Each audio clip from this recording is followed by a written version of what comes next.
Hai, Assalamualaikum dan salam sejahtera. Hari ini saya nak kongsikan resepi kuih tradisional yang sedap, iaitu kuih bokor ubi kayu yang lemak manis.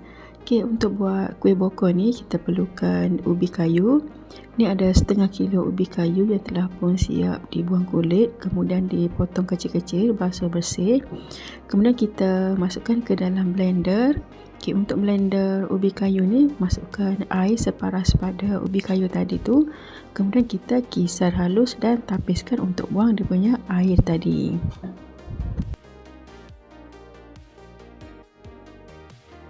Sediakan penapis, kemudian kita tapiskan ubi kayu yang telah dikisar tadi, sejatkan dan masukkan ke dalam mangkuk yang berasingan.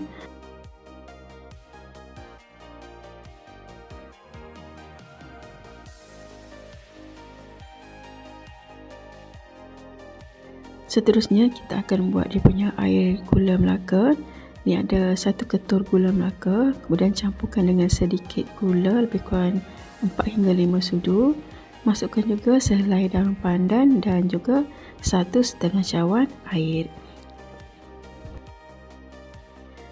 Masak air gula Melaka ni sehingga mendidih macam ni, dan bila dia dah sedikit surut, barulah matikan api.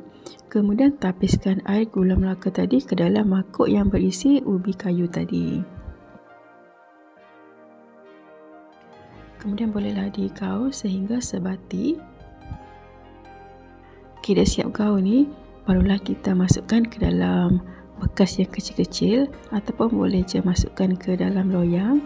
Tapi kali ni saya kukus dengan menggunakan bekas yang kecil macam ni. Isikan adunan ubi kayu tadi sehingga 3/4 penuh daripada bekas tu. Kemudian kukus selama 10 minit pakai api besar.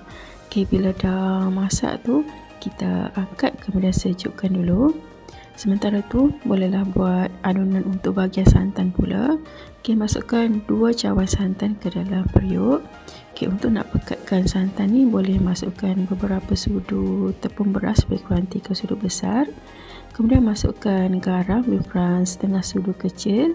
Dan sebelum masak tu, kita kacau dulu sehingga tepung tadi tu larut. Kemudian masak adunan santan ni dengan api yang sederhana kecil. Sambil tu kena sentiasa kacau. Bila dah mendidih macam ni, barulah angkat dan sejukkan. Tuangkan adunan santan tadi sehingga penuh kap ni. Kalau nak santan tu agak pekat, boleh je jadikan pekat. Masukkan tepung beras lebih kurang setengah cawan. So dia punya tekstur santan tu dia akan jadi sedikit pekat. Kita sejukkan dulu. Ni dia kuih tadi. Saya nak cuba sikit. Dia punya tekstur tu memang sangat lembut dan rasa dia pun sangat sedap. Lemak-lemak masin daripada santan tu memang sangat sedap. Senang je kan nak buat kuih bokor ubi. Okey, itu saja perkongsian pada kali ini. Jumpa lagi. Bye.